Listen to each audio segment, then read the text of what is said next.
Welcome to a special segment of In Their Boots, our extended conversation here in the studio with Army widow Nicole Hart. Nicole, thanks for being here. Yeah. When we left off, I wanted to ask you, can you talk about how you initially got in touch with the American Widow Project? Sure. I actually was trying to join a Yahoo support group, and I would just read what they said. I wouldn't participate. And finally, on Memorial Day, I couldn't figure out what to do for my husband. And it sounds weird, you know, there's so many things to do, but it was almost just like I needed something personal, something, and I didn't know what. Yeah. So I wrote in and was like, I need help. What did you guys do for your first Memorial Day?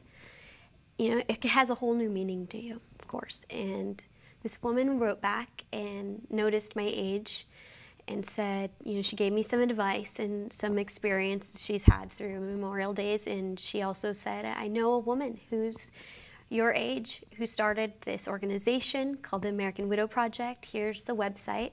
And she wrote www.americanwidow.org, and she's like, you should check it out. So I clicked on it. I saw it and was just like, wow, this is it. This is what I've been looking for. This is what I've been begging for. And I clicked on the About Us section. I saw Taryn and Michael on the lake, and I just could see their love radiate through the picture, and it reminded me of me and my husband. And I just saw how young they were by age, of course, and looks, and knew that she was what I had been looking for. This was it. And so I saw the link to the MySpace, and I watched it for a few days, actually probably a couple weeks, before I got the courage to write in and say, my name's Nicole Hart, and my husband is Sergeant David Hart. Please add me. And it took a lot for me because I guess because it said widow. That, to be totally honest, it was because it had the word widow, and I was scared of that word because society was, you know, putting widow as not married anymore, as back on the market soon, and I hated it, and I did not want that anywhere near me. So it took me a while before I finally just had to be like, okay, Nicole, come on. Yeah. You're a widow, and just write in. And so I wrote in, and she called me a couple days later. I totally didn't expect that, and we talked for like an hour, and you know, I could hear, it was like I could hear her husband through her voice. It sounds weird, but it's like getting to know him by getting to know her. And I was hooked. You talk about the kind of the connotation that you say society slaps on the name widow. Can you talk about how the American Widow Project kind of broke that mold and pulled you in? Absolutely. I can tell you specifically, you know, the moment that it changed my life. And it was the first day I arrived in Austin, Texas. And I was sitting on the floor listening to some of the women do news interviews. And I heard Taryn. I was listening, but not listening, kind of in my own world of, wow, I can't believe I'm surrounded by 15 other military widows. And I heard her say to the woman that a widow is something to be proud of.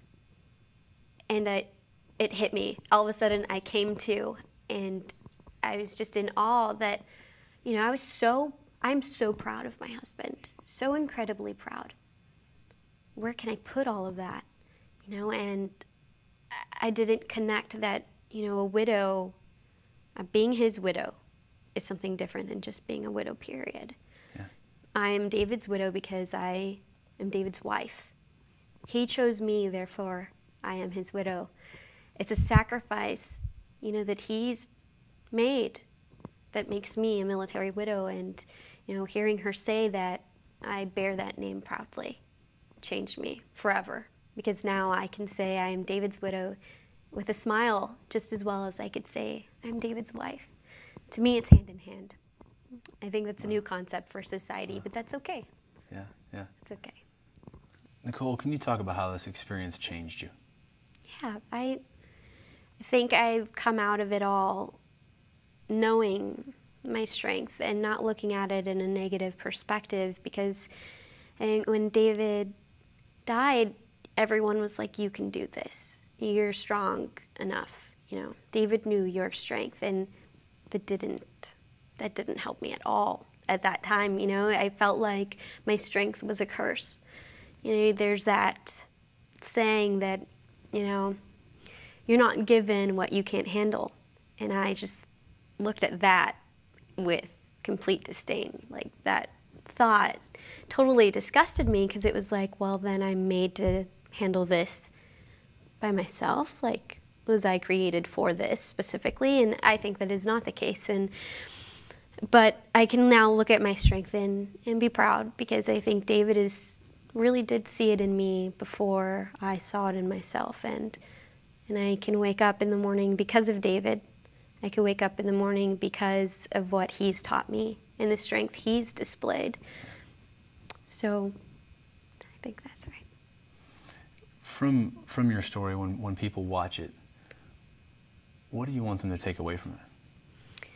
I think I would love if they grasped love just a little bit tighter, you know, with a broader perspective. Love truly can be stronger than death, and I'm a firm believer in that it is. It goes past, you know, the obvious realms. My love for my husband goes beyond the physical aspect of this world.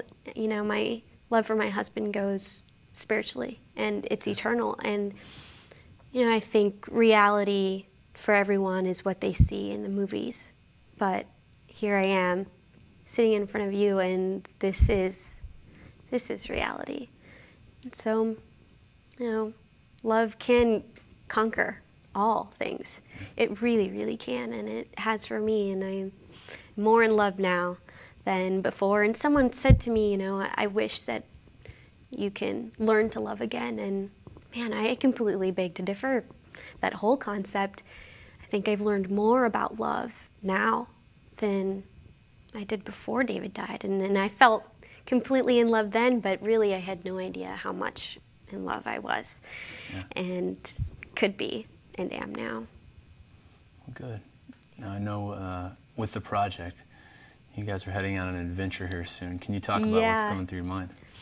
Oh gosh, we are going to travel the U.S., and we're going to do like 3 legs at a time, or separately. I mean, and we'll start probably November-ish, head out, and we'll go base to base. You know, pretty much anyone who's willing to see the documentary, and most importantly, widow to widow, widow to widower.